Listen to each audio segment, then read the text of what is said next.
اپنا بھلا چاہتا ہے، اسے چاہے جس کو خدا چاہتا ہے۔ اعوذ باللہ من الشیطان الرجیم، بسم اللہ الرحمن الرحیم۔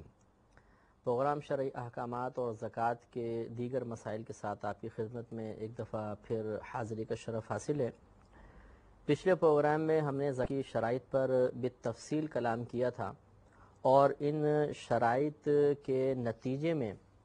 خصوصاً یہ بات ہمارے سامنے آئی تھی کہ ہمارے پاس موجودہ مال میں سے چند چیزوں پر ہی زکوٰۃ بنتی ہے، اور وہ یا تو مال تجارت ہو، یعنی ایسا مال جس کو ہم نے بیچنے کی نیت سے ہی خریدا ہو، یا پھر وہ روپیہ ہو، یا سونا ہو، اور یا چاندی ہو۔ تو چار قسم کے مال ہمیں یاد رکھنے ہوں گے، اور ان چار چیزوں کو ملحوظ رکھ کر بقیہ اشیاء پر زکوٰۃ کے واجب ہونے یا نہ ہونے کے احکام معلوم کرنے ہوں گے۔ چونکہ عموماً سونا اور چاندی خواتین کے پاس ہوتا ہے، اور خواتین ان مسائل میں بہت زیادہ پریشانی کا شکار ہوتی ہیں، تو چند مسائل خصوصی طور پر میں چاہوں گا کہ سونا چاندی کے بارے میں، اور چند مسائل مال تجارت کے بارے میں، اور کچھ قرض کے بارے میں دوبارہ میں عرض کرنا چاہوں گا، جو ایک طرح سے نئے مسائل ہیں، پچھلے وہ مسئلے نہیں ہیں، اور ان چیزوں سے متعلق ہیں، اس لیے بہت توجہ کے ساتھ ان کو سماعت فرمائیے۔ ترمذی شریف کی روایت ہے کہ ایک خاتون نبی کریم صلی اللہ علیہ وسلم کی خدمت میں حاضر ہوئی، ان کے ہاتھ میں سونے کے کنگن تھے۔ نبی کریم صلی اللہ علیہ وسلم کی نگاہ مبارکہ ان پر پڑ گئی، تو آپ نے ان سے دریافت فرمایا کہ کیا تم اس کنگنوں کی زکوٰۃ ادا کرتی ہو؟ تو عرض کی جی نہیں۔ فرمایا کہ اس کی زکوٰۃ ادا کرو۔ کیا تم اس بات کو پسند کرتی ہو کہ اللہ تعالیٰ تمہیں آگ کے کنگن پہنائے؟ تو اس سے یہ مسئلہ ثابت ہوا، ایک بات تو ثابت ہوئی کہ سونے چاندی وغیرہ پہ زکوٰۃ لازم ہوتی ہے۔ دوسری بات یہ کہ اگر سونے چاندی کو پہنا ہو، یعنی بطور زیور استعمال کر رہے ہوں، تب بھی ان پر زکوٰۃ لازم ہوگی، اور اگر کوئی ان کی زکوٰۃ ادا نہیں کرے گا تو اللہ تبارک و تعالی انہیں بروز قیامت آگ کے کنگن پہنائے گا، آگ کے زیور پہنائے گا۔ لہذا خواتین کو خاص طور پہ چاہیے کہ اپنے دل بڑا کر کے زکوٰۃ ادا کرنے کی کوشش کریں۔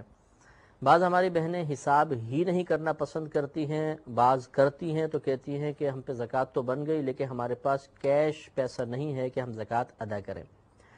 تو پہلی بات تو یہ کہ ایک بات یاد رکھیے کہ ہم نے آپ کو پہلے بتایا تھا کہ سونا اور چاندی میں نصاب کی مقدار مختلف ہوتی ہے۔ سونے میں دیکھا جاتا ہے کہ اگر آپ کے پاس 7.5 تولہ سونا ہے اور اس پہ پورا سال گزر گیا تو زکوٰۃ لازم ہوگی۔ اسی طرح اگر چاندی ہے تو دیکھا جائے گا کہ 52.5 تولہ چاندی ہے اور اس پہ پورا سال گزر گیا تو زکوٰۃ لازم ہوگی۔ لیکن یاد رکھیں کہ اگر سونا تھوڑا ہے، مثلا 1 تولہ ہے، 2 تولہ ہے، تو اب اس کا مطلب یہ نہیں ہے کہ چونکہ 7.5 تولہ سونا مکمل نہیں تو زکوٰۃ نہیں بنے گی، بلکہ اب یہ دیکھا جائے گا کہ آپ کے پاس مزید اور ایسا مال موجود ہے کہ جس پر زکوٰۃ بنتی ہو۔ اگر ایسا ہے تو اسے اس سونے کے ساتھ ملایا جائے گا، اور پھر دیکھیں گے کہ زکوٰۃ کے برابر مقدار بنی یا نہ بنی۔ مثال کے طور پہ آپ کے پاس 1 تولہ سونا ہے جس کی قیمت مثال کے طور پر بالفرض 10,000 روپے ہے، اور کچھ کیش پیسہ بھی ہے، مثلا 20,000 روپے ہیں، تو کل یہ ہو گئے 30,000 روپے۔ اب 30,000 یقینی سی بات ہے کہ اس 30,000 سے آپ 52.5 تولہ چاندی خرید سکتی ہیں، تو گویا کہ آپ کے پاس مقدار نصاب موجود ہے۔ لہذا اب اگر یہ مقدار نصاب موجود ہے تو سال شروع ہو جائے گا، اور سال کے اختتام پر بھی اگر یہ چیزیں موجود ہیں یا ان میں مزید اضافہ ہو چکا ہے تو اس کا 2.5% ہمیں زکوٰۃ نکالنی ہوگی۔ اس لیے بہنیں خوب اچھی طرح حساب کریں، آپ کے پاس جو سونا ہے، چاندی ہے، آپ اس کی موجودہ قیمت نکال لیجئے۔ موجودہ قیمت نکالنے کے بعد اگر آپ کے پاس روپیہ وغیرہ ہے اسے بھی اس کے ساتھ ملا لیجئے، اور پھر دیکھیے اگر 9,500 یا 10,000 روپے بنتے ہیں تو یہ اسلامی تاریخ آپ نوٹ کر لیں، گویا کہ آپ کا سال شروع ہو جائے گا۔ جب اگلے سال یہی اسلامی تاریخ آئے تو اس وقت جتنا سونا ہے، جتنا چاندی ہے، جتنا کیش آپ کے پاس ہے، سونا چاندی کی سال بعد کی قیمت اور کیش اس کے ساتھ ملا کر کل کا 2.5% آپ زکوٰۃ نکالیے گا۔ اور یہ عذر بیان کرنا کہ بعض بہنیں کہتی ہیں جی ہمارے پاس کیش پیسے ہی نہیں، ہم کہاں سے دیں،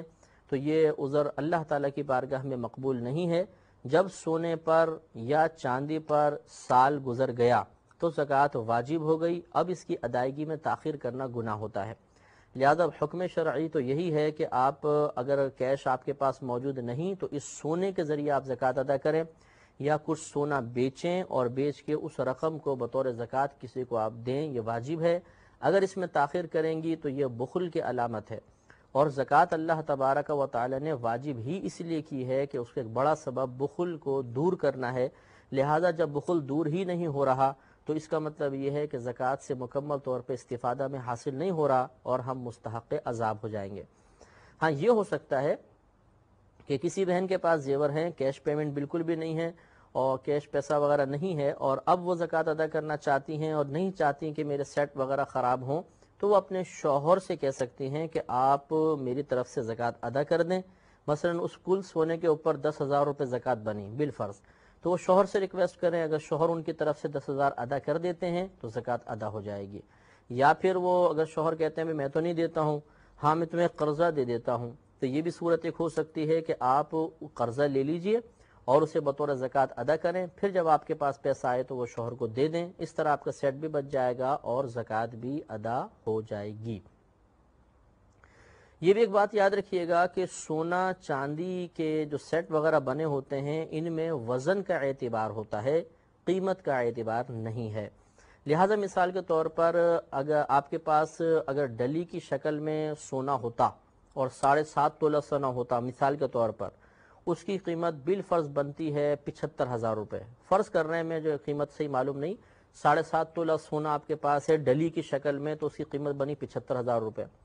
لیکن آپ کے پاس ایک سیٹ بہت ہی خوبصورت بنا ہوا ہے اور وہ سیٹ ہے فقط 2 تولے، لیکن اس کی قیمت 75,000 روپے ہے۔ اب کہا کہ ارے 7.5 تولہ سونا کی قیمت 75,000 روپے اور اس سیٹ کی قیمت 75,000 روپے، تو اس پر بھی زکوٰۃ بن گئی، ایسا نہیں ہے۔ اصل میں سونے میں بناوٹ کا، بنائی کا، موجودہ قیمت جو بازار میں اس کے ریٹ چل رہے ہیں اس سیٹ کے، اس کا اعتبار ہے ہی نہیں، وزن کا اعتبار ہے۔ لہٰذا اگر آپ کے پاس بالفرض 3-4 تولہ کا سیٹ ہے اور اس کے علاوہ کوئی چاندی یا کیش پیمنٹ آپ کے پاس نہیں ہے، تو اب وہ سیٹ چاہے لاکھوں روپے کا ہو، آپ کے اوپر زکوٰۃ نہیں بنے گی۔ تو معلوم یہ ہوا کہ سونا اور چاندی کے زیورات میں بھی وزن کا اعتبار ہے۔ 7.5 تولہ سونا یا 52.5 تولہ چاندی کا سیٹ ہوگا تب اس پہ زکوٰۃ بنے گی، اگر ایسا نہیں ہے تو زکوٰۃ پھر نہیں ہوگی۔ ہاں وہ مسئلہ آپ یاد رکھیں کہ اگر بالفرض کم ہے، 2 تولہ کا سیٹ ہے، تو پھر دیگر اگر آپ کے پاس مال ہے اس کے ساتھ مل کر زکوٰۃ بن جائے تو ایک الگ بات ہے، لیکن اگر سونا اور چاندی کی ہی شکل میں ہے اور یا صرف سونا ہے صرف چاندی ہے تو ہم اس میں وہی مقدار نصاب دیکھیں گے، وزن کا اعتبار کریں گے، قیمت کا اعتبار نہیں ہوتا۔ ایک مسئلہ یہ بھی یاد رکھیے گا کہ جب آپ سونا چاندی کی زکوٰۃ نکالنا چاہیں، ایک تو ہے کہ سال شروع ہو گیا، مثال کے طور پہ آپ کے پاس 7.5 تولہ سونا تھا، سال شروع ہو گیا، اب سال کا اینڈ آیا، اب آپ زکوٰۃ پیسے کے ذریعے ادا کرنا چاہتی ہیں تو اس 7.5 تولہ سونے کی موجودہ قیمت کا اعتبار ہوگا۔ اس وقت آپ بازار میں جا کے ریٹ معلوم کریں اور اس مقام کا اعتبار ہوگا جس مقام پر آپ زکوٰۃ ادا کرنا چاہتی ہیں۔ لہٰذا مثال کے طور پہ اب ایسا نہیں ہے کہ آپ یہ سوچیں 7.5 تولہ سونے کا جو میرے پاس سیٹ ہے یہ آج سے 1 سال پہلے تھا مثلا 60,000 روپے کا، اب آپ نے قیمت معلوم کی تو 1.5 لاکھ روپے کا ہو گیا، تو آپ کہیں میں تو 60,000 پہ زکوٰۃ نکالوں گی 1.5 لاکھ پر نہیں، یہ غلط ہے، موجودہ قیمت کا اعتبار ہوگا۔ دوسرا اسی مقام کا اعتبار ہے جہاں پر آپ زکوٰۃ نکال رہی ہیں، لہذا بالفرض آپ یہاں سے چلی گئیں کسی گاؤں وغیرہ میں مثال کے طور پر، اور آپ کا یہ سونا چاندی کا سیٹ ہے شہر میں رکھا ہوا ہے، شہر میں اسی 7.5 تولہ سونے کی قیمت مل رہی ہے 1.5 لاکھ روپے، لیکن گاؤں میں جا کر اس کی قیمت ہو گئی 1 لاکھ روپے، تو آپ کو اس 1.5 لاکھ پر نہیں بلکہ اس موجودہ جس مقام پہ آپ زکوٰۃ ادا کر رہی ہیں اس کی قیمت ادا کرنی ہوگی۔ لہذا جس مقام پر آپ زکوٰۃ نکالنا چاہیں اس مقام پر 7.5 تولہ سونے کی قیمت معلوم کریں اور پھر آپ زکوٰۃ نکال دیں۔ تو خلاصہ کلام یہ ہوا کہ سونا چاندی کی زکوٰۃ ادا کرتے ہوئے موجودہ قیمت کا اعتبار ہوگا اور جس مقام پر آپ زکوٰۃ نکال رہی ہیں اس مقام کا اعتبار ہوگا۔ ایک مسئلہ یہ ہوتا ہے کہ بسا اوقات بلکہ اکثر ایسا ہی ہوتا ہے کہ خالصتاً سونا اور خالصتاً چاندی کا سیٹ نہیں بنایا جاتا بلکہ اس میں ملاوٹ کی جاتی ہے. اگر ملاوٹ نہ کی جائے تو یہ سیٹ صحیح بن ہی نہیں سکتے ہیں. تو اب یہ ملاوٹ والے سونے اور چاندی کا کیا معاملہ ہوگا؟ کیا ہم اس میں ملاوٹ کو نکال کر وزن کا اعتبار کریں گے یا کل کا اعتبار کریں گے؟ تو یاد رکھیں کہ اس میں اصول یہ ہوتا ہے کہ اگر سونا اور چاندی میں کھوٹ ملا ہوا ہو تو ہم اس کھوٹ کی مقدار دیکھیں گے. اگر تو سونا اور چاندی زیادہ ہیں، کھوٹ کم ہے، تو وہ کل سونا اور چاندی ہی کہلائے گا. گویا کہ اب کھوٹ بھی سونے میں شامل ہے، چاندی بھی سونے میں شامل ہے، اور اس پورے وزن کا اعتبار کر کے زکوٰۃ نکالی جائے گی. اور اگر بالفرض کھوٹ زیادہ ہے، سونا چاندی کم ہے، تو پھر اب یہ اس میں چند اصول ہوتے ہیں. پہلا اس میں اصول یہ ہوتا ہے کہ اگر ہم سونا اور چاندی کو علیحدہ کر لیں تو یہ دیکھیں گے کہ سونا اور چاندی علیحدہ ہو جانے کے بعد مقدار نصاب ہیں یا نہیں. مثال کے طور پر کسی بہن کے پاس 10 تولہ سونے کا ایک سیٹ ہے جس میں سے 2.5 تولہ تقریباً جو ہے وہ کھوٹ ہے. اب 2 تولہ اگر آپ نکال دیں تو لازم سی بات ہے کہ اب بھی ان کے پاس 7.5 تولہ سونا خالصتاً باقی بچتا ہے، تو اس پر زکوٰۃ بن جائے گی. اسی طرح 52 تولہ چاندی تھی، مثلا اس میں کھوٹ نکالا، کھوٹ وغیرہ ملا کر جب دیکھا تو وہ 60 تولہ بن گئی مثال کے طور پر. اور اس میں سے جب کھوٹ نکالتے ہیں تو باقی جو خالصتاً چاندی بنتی ہے وہ 52 تولہ ہے. تو چونکہ علیحدہ نکالنے کے بعد پوری نصاب کے برابر سونا چاندی موجود ہے، لہٰذا ہم یہ کہیں گے کہ اب یہ کھوٹ کوئی رکاوٹ نہیں ڈال رہی، اس سونا اور چاندی پر زکوٰۃ بنے گی. اور اگر کھوٹ غالب ہے اور اتنا ہے کہ اور ایسا صورت ہے کہ ہم سونا چاندی کو علیحدہ کریں تو مقدار نصاب نہیں بنتی ہے، مثلا 5 تولہ سونا نکلتا ہے، 2.5 تولہ کھوٹ ہے، بلکہ اس سے زیادہ آپ کریں کہ اس طرح کے کھوٹ غالب ہو، تو اب اس میں صورتحال یہ ہوتی ہے کہ اب ایسا نہیں کہ اس پہ کل پہ معاف ہو جائے گی، بلکہ جتنا سونا ہے، مثال کے طور پہ 2 تولہ سونا ہے اور اسی طرح مثلا 20 تولہ چاندی ہے، تو اب ہم اس سونا اور چاندی کو لے کر بقیہ مال دیکھیں گے کہ آپ کے پاس اور کوئی مال موجود ہے کہ نہیں، مثلا کیش پیمنٹ وغیرہ، اس کے ساتھ اس خالصتاً سونے کی قیمت ملا کر پھر دیکھیں گے کہ زکوٰۃ بنتی ہے کہ نہیں بنتی. اگر بنتی ہے تو پھر زکوٰۃ ادا ہوگی، کرنی پڑے گی، ورنہ نہیں. اچھا، یہ بھی ایک مسئلہ ہے کہ مثال کے طور پہ کھوٹ غالب ہے، 7.5 تولہ سونے کا بظاہر سیٹ ہے لیکن 2 تولہ سونا ہے اور 5.5 تولہ اس میں کھوٹ ملا ہوا ہے. اب لازم بات ہے اس پہ زکوٰۃ تو نہیں ہوگی، لیکن اگر یہ 7.5 تولہ سونے کا سیٹ بیچنے کی نیت سے رکھا ہوا ہے تو اب یہ ہو گیا مال تجارت، اور اب مال تجارت کے اعتبار سے اس پر زکوٰۃ بنے گی. لہٰذا یہ دیکھنا ہوگا کہ گھر کے اندر سیٹ ہے، کسی بہن کے پاس ہے، وہ پہنتی ہیں، بیچنے کے لیے نہیں ہے، تو وہ حساب و کتاب ہوگا. کھوٹ غالب ہے تو بقیہ سونے کو دیکھا جائے گا کہ مقدار نصاب کے برابر ہے یا نہیں، اگر ہے تو زکوٰۃ ہے، نہیں ہے تو دیگر مالوں کے ساتھ ملا کر زکوٰۃ بنائیں گے، اگر دیگر مال بھی نہیں ہے تو زکوٰۃ معاف. اور اگر تجارت کی نیت سے یہ سیٹ رکھا ہوا ہے تو پھر مال تجارت کی حیثیت سے اس کے اوپر زکوٰۃ ہم بنائیں گے. اب ہم ذرا قرض کی طرف آتے ہیں. یہ ایک بات ذہن میں رکھیں کہ قرضے مختلف قسم کے ہوتے ہیں. ایک قرض ایسا ہوتا ہے کہ جیسے ہم آپس میں ایک دوسرے کو قرضہ دیتے لیتے ہیں، تو اس اندر جب بھی یہ قرضہ ہمارے پر ہوگا تو نصاب کی مقدار کو اس سے مائنس کر کے دیکھا جائے گا کہ ہمارے پاس اس کے بعد بھی مقدار نصاب بنتی ہے یا نہیں بنتی. یا بلکہ آسان الفاظ میں یوں کہیے کہ ہم اس قرضے کو کل مال میں سے نکال کر دیکھیں گے، اگر پھر بھی مقدار نصاب بن جائے تو زکوٰۃ لازم ہے، ورنہ نہیں ہوتی. اور اس میں نے پہلے آپ کو بتایا کہ مدت کا کوئی لحاظ نہیں ہوگا. اگر آپس میں قرضہ دیا ہے تو بس آپ کے پاس مثال کے طور پہ 1 لاکھ روپے ہے، 50,000 قرضہ، تو آپ فوراً حساب کر کے دیکھیں 50,000 نکال دیے، 50,000 باقی بچے، اس پر آپ کو زکوٰۃ ادا کرنی ہوگی. دوسری صورت ہوتی ہے جو کاروبار وغیرہ کے اندر قرضے ہوتے ہیں، ان میں مدتیں مقرر ہوتی ہیں کہ ہم 1 سال بعد، 6 مہینے بعد، 3 مہینے بعد پیمنٹ دیں گے. اس میعاد کا اعتبار ہوتا ہے. لہٰذا اگر ایسا کوئی قرضہ ہمارے اوپر ہے تو اس میں ہم یہی کریں گے کہ آپ نے مثال کے طور پر کوئی مال لیا ہوا ہے اور ابھی آپ نے پیمنٹ وغیرہ نہیں کی ہے، تو یہ اگر اور مدت اس نے کافی عرصے بعد کی دی ہوئی ہے تو اب جو موجودہ مال ہے اس پر آپ کو زکوٰۃ نکالنی ہوگی. ہاں، اب دوسری صورت لے لیجئے کہ مثال کے طور پر آپ نے کسی کو مال بیچا ہے اور اس نے ابھی آپ کو پیمنٹ دینی ہے، آپ نے اس کو 1 سال یا 2 سال کی مہلت دی ہوئی ہے، تو اب آپ پر جب تک وہ مال آپ کے قبضے میں نہیں آئے گا زکوٰۃ کی ادائیگی لازم نہیں ہوگی۔ زکوٰۃ سال بہ سال آپ پر بنتی رہے گی، ادائیگی لازم نہیں ہوگی۔ جب آپ مال آپ کے ہاتھ میں آ جائے گا اس وقت آپ کو زکوٰۃ ادا کرنی ہوگی۔ اور ایک قرض کی صورت، دین کی صورت یہ بھی ہوتی ہے کہ مثلا عورت کا مہر،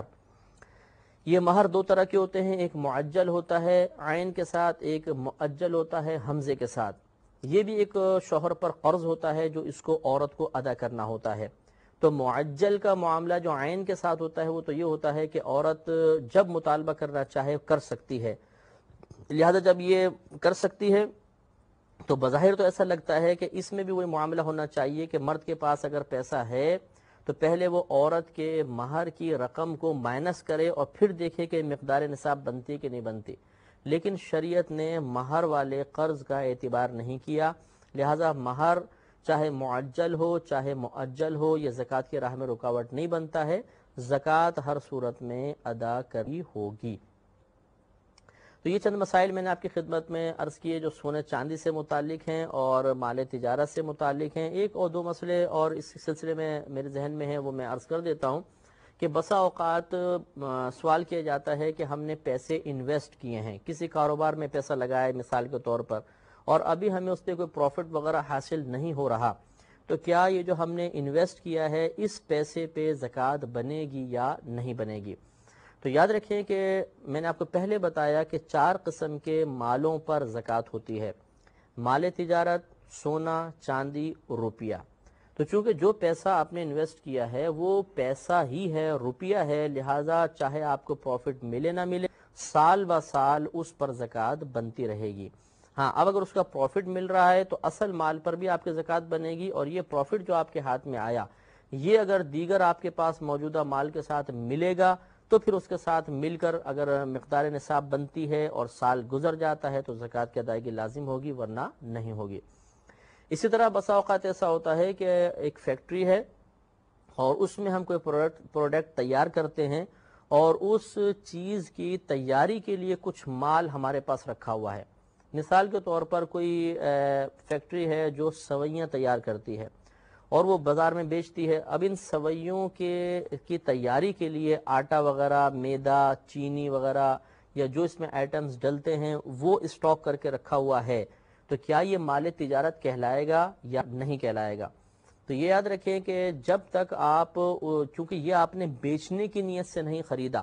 بلکہ اس سے آپ ایک پروڈکٹ تیار کریں گے اور وہ پروڈکٹ آپ بیچنے کی نیت سے اپنے پاس رکھیں گے تو حقیقتاً وہ پروڈکٹ مال تجارت ہے، تو اس کے اوپر یعنی جو آٹا چینی وغیرہ آپ نے رکھا ہوا ہے اس پہ زکوٰۃ نہیں بنے گی۔ ہاں، اس سے جب آپ کوئی شے تیار کر لیں گے اور اس شے کو آپ نے اسٹاک کر کے رکھا ہوا ہے اس پہ زکوٰۃ بنتی رہے گی کہ وہ مال تجارت ہے، یا آپ نے اس کو سیل کیا اور اس سے جو پیسہ آپ کے ہاتھ میں آیا وہ کیش ہے، اس کے اوپر زکوٰۃ بنے گی۔ تو یہ زکوٰۃ کے وہ مسائل تھے جو ہمیں ذہن میں ملحوظ رکھنا ضروری ہیں۔ حتی الامکان کوشش یہ کی گئی ہے کہ ضروری مسائل خدمت میں بیان کر دیے جائیں۔ اس باوجود اگر کوئی مسئلہ آپ کا رہ گیا ہو، بیان کرنے سے رہ گیا ہو، یا کوئی نئی صورت آپ کے سامنے آئی ہو، یا موجودہ مسائل کے ذریعے آپ اپنی پرابلم کو حل کرنے میں مشکل محسوس کر رہے ہوں تو آپ ہم سے ضرور رجوع کریں، انشاءاللہ ہم آپ کی مشکل کو حل کرنے کی کوشش کریں گے۔ اب میں آپ کی خدمت میں زکوٰۃ کی ادائیگی اور مصارف زکوٰۃ سے متعلق چند مسائل عرض کرنا ضروری سمجھتا ہوں، کیونکہ زکوٰۃ کی ادائیگی میں بسا اوقات ہم کوتاہی کے مرتکب ہو جاتے ہیں جس کی بنا پر زکوٰۃ ادا ہی نہیں ہوتی